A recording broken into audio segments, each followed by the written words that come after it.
Everyone, welcome to Chetan Bharat learning and welcome to our mains a day series, जिसमें हम लोग हर रोज एक क्वेश्चन डिस्कस करते हैं। किसी भी क्वेश्चन को आपने कैसे पढ़ना है, उसकी अप्रोच कैसी रहनी चाहिए, कंटेंट उसमें क्या आएगा या स्ट्रक्चर आपने कैसा बनाना है, एक जो वेल इन्फॉर्म्ड एक क्वेश्चन होता है उसको आपको कैसे लिखना है, ये हम देखते हैं। आज का जो क्वेश्चन है वो हम देख लेते हैं पहले, फिर उसको हम डिस्कस करेंगे। क्वेश्चन है, a healthier workforce is one of the most important factors contributing to the overall progress of the country. क्योंकि हमें पता ही है जितने लोग हेल्दी होंगे उतना ही वो एफिशिएंटली काम भी कर पाते हैं, जितना एफिशिएंटली वो काम करेंगे उतना ही इकोनॉमी की जो ग्रोथ है वो इंक्रीज होती रहती है।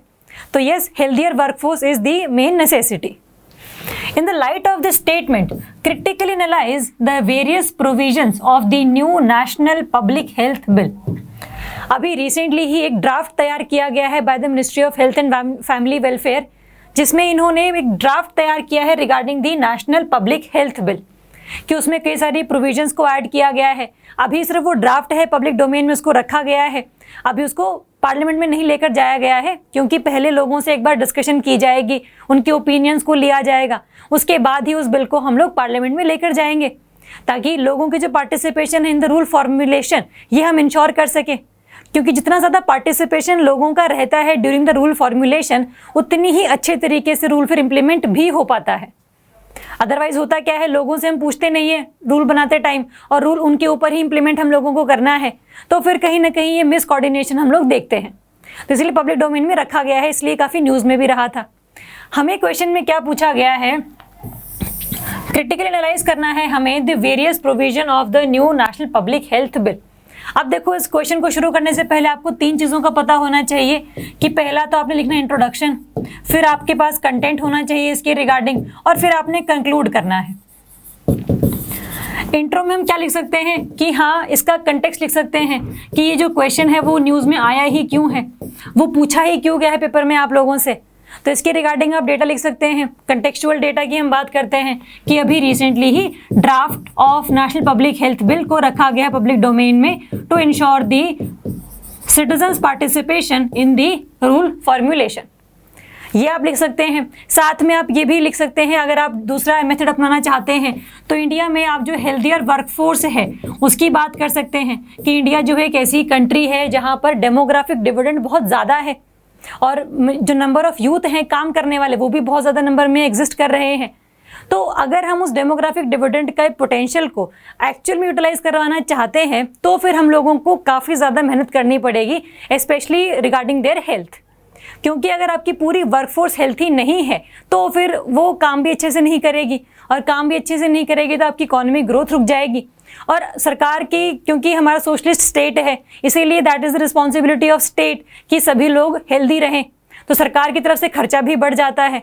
तो ये डबल एजेड मतलब डबल तरीके से जो है नुकसान हमें करता है कि ना तो लोग एफिशिएंटली काम कर पा रहे हैं, और दूसरी तरीके से जो सरकार है उसका बर्डन भी बढ़ रहा है। तो ये भी आप लिख सकते हो इंट्रोडक्शन में कि what is the basically importance of healthier workforce in context of India, है ना। तो ये आपके ऊपर डिपेंडेंट है कि आपने लिखना क्या है। इसमें जो भी इंट्रोडक्शन आप लिखेंगे वो कहीं ना कहीं इस पूरे क्वेश्चन से एसोसिएटेड होना चाहिए। ऐसा ना हो कि आपसे क्वेश्चन किसी और कंटेक्स्ट में पूछा गया है और आप डेटा एमएमआर का लिख रहे हैं, तो फिर वो चीज़ें थोड़ी सी मिसमैच हो जाती हैं, वो आपने नहीं लिखनी है। तो इंट्रो में आप ये दोनों चीज़ों में से कोई एक यूज़ कर सकते हैं। अगर कोई और आपके पास आइडिया है, कोई भी आपको कोट आता है रिगार्डिंग दी हेल्थ, वो भी आप यहाँ पर लिख सकते हो। तो that is up to you, but हमारा जो मकसद है वो स्ट्रक्चर बताना है कि एक्चुअल में इंट्रोडक्शन में आना क्या चाहिए। जहाँ पर कुछ डेटा आ सकता है, जहाँ पर कंटेक्स्ट आ सकता है, जहाँ पर और कोई न्यूज़ आ सकती है, तो दैट्स अप टू यू कि आपने क्या चूज़ करना है। अब बात आती है कंटेंट की। कंटेंट मतलब बॉडी वाला पार्ट। अब देखो, जो एक्चुअल में क्वेश्चन है वो पूछा गया है कि जो अभी नया पब्लिक हेल्थ बिल आया है उसको हमें करना है क्रिटिकली एनालाइज। इसका मतलब उस बिल में एक्चुअली लिखा क्या हुआ है वो पता होना चाहिए हमें, उसके प्रोविजंस, और ये प्रोविजंस कैसे हमारे लिए बेनिफिशियल साबित होंगे वो भी हम साथ में लिखते रहेंगे। और लास्ट में हम लिखेंगे कि इन सब के साथ साथ हमें कुछ इनमें जो लिमिटेशंस हैं वो भी दूर करनी पड़ेगी if we want to achieve our target very effectively. तो पहली बात तो हमें पता होना चाहिए what are the basic provisions of this new health bill, जिसमें 5-6 चीज़ें हैं जो कि आपने ध्यान रखनी है कि इसमें पहली बार हम लोग जो 4 टियर हेल्थ इंफ्रास्ट्रक्चर है उसकी बात कर रहे हैं कि एक होगा आपका नेशनल लेवल पर, फिर स्टेट लेवल पर, फिर डिस्ट्रिक्ट लेवल पर और लास्ट में ब्लॉक लेवल पर। नेशनल लेवल पर जो अथॉरिटी होगी that would be national public health authority, जो कि पूरा इंश्योर करेगी कि किसी भी तरीके से जो लोग हैं वो अछूते ना रहें from getting the health accessibilities from the health services. State जो होगा वहाँ पर स्टेट पब्लिक हेल्थ अथॉरिटीज़ होंगी जो कि वो सेम चीज़ इंश्योर करेंगी। डिस्ट्रिक्ट लेवल पर the head would be district collector and block level पर the block development officer would be the chairperson. तो ये एक तो ये प्रोविजन है कि हम लोग पहली बार 4 टियर स्ट्रक्चर की बात कर रहे हैं ताकि ग्राउंड लेवल से लेकर अपर लेवल तक जो कोऑर्डिनेशन है वो मेंटेन हो सके for providing the health care facilities. तो एक तो ये चीज़ है इसमें। साथ में इसमें ये भी है कि इन सभी की जो सारी की सारी पावर्स हैं दो that would be well defined कि अगर ड्यूरिंग हेल्थ इमरजेंसी, क्योंकि जो बिल है ना बेसिकली लाया इसलिए गया है क्योंकि अगर सरकार की तरफ से कोई पब्लिक हेल्थ इमरजेंसी डिक्लेयर की जाती है, चाहे वो किसी की भी रिगार्डिंग है, बायो टेररिज्म है या केमिकल अटैक हो गया है या कोरोना जैसे कोई वायरस आ गया है, तो सरकार के पास ये पावर है that it could declare a public health emergency. ये भी वन ऑफ द प्रोविजंस है उसमें, तो वो भी आप लोग इसमें साथ में लिख सकते हैं। तो ये जो बिल है बेसिकली वो ये है कि अगर हमारे इंडिया में कोई ऐसी हेल्थ इमरजेंसी आ जाती है तो फिर उससे हमें टैकल कैसे करना है, उस टाइम पर किस पर्सन के क्या राइट्स रहेंगे, क्या ड्यूटीज़ रहेंगी, क्या रिस्पॉन्सिबिलिटीज़ रहेंगी, ये सभी हम लोगों ने वेल डिफाइन तरीके से इसमें लिखा हुआ है। तो अगर हम बात कर रहे हैं इन चारों अथॉरिटीज़ की, तो ड्यूरिंग पब्लिक हेल्थ इमरजेंसीज क्या इनकी रिस्पॉन्सिबिलिटीज़ रहेंगी, वो सभी चीज़ें यहाँ पर वेल डिफाइंड हैं। बहुत अच्छे से चीज़ें इनकी लिखी हुई हैं ताकि ये अपनी पावर्स का मिसयूज़ ना कर सकें और उनके पास जो पावर है उसको इंश्योर करने के लिए वो कोऑर्डिनेशन बना के रखें विद दी सिटीजन्स ताकि उस हेल्थ इमरजेंसी को जल्दी से जल्दी ख़त्म किया जा सके। तो that is one of the provisions. तो फर्स्ट आप ये लिखेंगे। साथ में इसमें एक और है कि जैसे हम लोगों ने बात कर ली कि on the basis of what government can declare the health emergencies, जिसमें हमने बात करी बायो टेररिज्म या फिर कोई भी ऐसा इन्फेक्शियस एजेंट जो कि अभी बिल्कुल नया है, हमें पता नहीं है उसके बारे में कुछ भी, जस्ट लाइक कोरोना या केमिकल अटैक हो गया है, न्यूक्लियर अटैक हो गया है। तो दीज आर दी कंडीशंस कि इसके तहत सरकार जो है पब्लिक हेल्थ इमरजेंसीज को डिक्लेयर कर सकती है।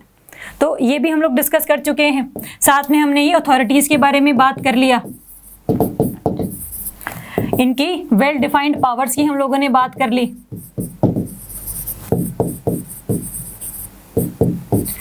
चलो, तो एक तो ये चीज़। साथ में अगर हम बात करें कि इनके साथ साथ यहाँ पर जो एक सरकार की रिस्पॉन्सिबिलिटीज़ हैं, गवर्नमेंट्स रिस्पॉन्सिबिलिटीज़ भी यहाँ पर पूरे तरीके से इंश्योर की जा रही हैं कि जो सरकार है किसी भी डिजास्टर मैनेजमेंट के केस में अपनी जो रिस्पॉन्सिबिलिटीज़ उनसे पीछे ना हटे, जिसमें आपका क्या आता है, फंडिंग प्रोवाइड करना आता है या फिर मल्टीपल एजेंसीज के साथ में कोऑर्डिनेशन करना आता है। और फंडिंग के लिए आप डिफरेंट जो आप कह लो कि फंड्स हैं वो भी बना सकते हैं, जैसे for example PM cares fund बनाया गया था ड्यूरिंग कोरोना। तो ये सभी जो चीज़ें हैं ये प्रोविजंस हैं आपके नए पब्लिक हेल्थ बिल की, जो कि आपने ध्यान रखने हैं क्योंकि ये अभी नया बिल है और अगर एक बार ये पास हो गया तो फिर ये रिप्लेस करेगा आपका एपिडेमिक्स डिजीजेज एक्ट 1897। तो ये इसीलिए है कि जो ये पहले वाला एक्ट है इसमें कहीं ना कहीं लकूनाज हैं कि हर किसी की रिस्पॉन्सिबिलिटी ढंग से डिस्क्राइब नहीं की गई है, इसीलिए हम लोग नया बिल लेकर आ रहे हैं, नया एक्ट लेकर आ रहे हैं जहाँ पर सारी जो लिमिटेशंस हैं इसकी उनको हम केटर कर सके। तो ये हमारे लिए इंपॉर्टेंट है। अब बात आती है कि पॉजिटिव्स क्या है। देखो, जब जहाँ पर किसी भी बिल में हर किसी अथॉरिटी की, हर किसी पर्सन की रिस्पॉन्सिबिलिटीज को इंश्योर कर दिया जाता है, इसका मतलब एक स्टैट्यूट में लिखा हुआ है, एक लॉ बुक में लिखा हुआ है कि अगर आप अपनी ड्यूटीज़ को फॉलो नहीं करेंगे तो फिर कहीं ना कहीं आपके खिलाफ पनिशमेंट का प्रोविज़न भी हम लोगों ने रखा है। तो ये जो चीज़ें हैं जहाँ पर हम बोल रहे हैं कि अगर जैसे डेफिनेशन, अगर हम प्रोविजंस की बात कर रहे थे तब हम लोगों ने देखा था कि जो वेरियस डेफिनेशंस हैं ऑफ लॉकडाउन, ऑफ क्वारंटीन, ये सब जो है बहुत अच्छे तरीके से डिफाइन की गई हैं और अगर आप इन डेफिनेशंस को नहीं मानते हैं तो फिर पनिशमेंट आपको मिलेगी। तो पहली चीज़ लिखी हुई है कि क्या ये चीज़ है और अल्टीमेटली इसको अचीव करने का मकसद क्या है हमारा। जिसमें यही है कि जो लोग हैं वो अपनी रिस्पॉन्सिबिलिटीज़ को समझें और जो बेटर इम्प्लीमेंटेशन है सारे के सारे रूल्स का वो हम इंश्योर कर सकें। तो इसमें सिर्फ पीपल ही नहीं है, मतलब इंडिविजुअल्स ही नहीं जो कि आम जनता है, साथ में जो भी आपके हेल्थ केयर वर्कर्स हैं उनकी भी हम लोग बात कर लेते हैं कि उनके क्या राइट्स हैं, उनकी क्या ड्यूटीज़ हैं, कि अगर वो ड्यूटी अपनी निभाने के लिए किसी मोहल्ले में जा रहे हैं तो उनके ऊपर अटैक ना किया जाए, वो भी एक पनिशेबल प्रोविज़न होगा। तो ये सारी जो चीज़ें हैं ये पॉजिटिव तरीके से निकल कर आती हैं कि हाँ ये जो बिल पास किया गया है अच्छा बिल पास किया गया है, इसमें सब कुछ जो है वेल डिफाइंड तरीके से डिस्क्राइब किया गया है और जो स्कोप है वो थोड़ा सा नैरोअर नहीं है, ब्रॉडर स्कोप है। तो ये सारी जो चीज़ें हैं ये पॉजिटिव्स हैं इस पूरे के पूरे बिल के। अब साथ में अगर हम लिमिटेशंस की बात करें तो लिमिटेशंस में हम लिख सकते हैं कि जो बिल है पहले भी एपिडेमिक डिजीज एक्ट एग्जिस्ट करता था, उसकी इम्प्लीमेंटेशन बेटर नहीं हुई है, तभी कहीं ना कहीं हमें एक नया बिल लेकर आने की आवश्यकता पड़ी है। तो ये भी हम बोल सकते हैं कि better implementation is basically the key, not bringing up more acts, no more bills, ये भी एक है। साथ में अगर हम इनकी डेफिनेशंस की बात करें तो स्कोप अगर ब्रॉडर है तो फिर it can be misused by government during any kind of public health emergencies. लोगों के जो फंडामेंटल राइट्स हैं वो भी नहीं इंश्योर किए जा सकते फिर उस चीज़ से, जहाँ पर मिसइंटरप्रिटेशन ही हो गया पूरे के पूरे टर्म्स का। तो ये कुछ नेगेटिव्स हैं जो कि आपने लिखने हैं कि हाँ इस बिल के साथ साथ अगर आप इन लिमिटेशंस को भी थोड़ा सा टैकल कर लेंगे तो ये बिल जो है काफ़ी अच्छी मात्रा में हमारे लिए फ़ायदेमंद साबित होगा। तो ये पॉजिटिव्स हैं, ये नेगेटिव्स हैं। अब बात आती है कंक्लूजन की कि वे फॉरवर्ड हम एक्चुअली और क्या कर सकते हैं। देखो कंक्लूजन में हम लिख सकते हैं कि कहीं ना कहीं सरकार की तरफ से जो फंडिंग है वो पिछले कुछ सालों में इंक्रीज भले ही हुई है लेकिन अभी भी एब्सोल्यूट टर्म्स में वो बहुत वीक है as compare to other countries. तो we have to increase the funding, we have to increase the spending on the health care infrastructure, जहाँ पर हम नए एम्स लाइक इंस्टीट्यूशंस को बनाने की बात करते हैं, नए गवर्नमेंट हॉस्पिटल्स जो डिफरेंट रिमोट एरियाज़ में लोग रहते हैं उनके लिए बनाने की बात करते हैं।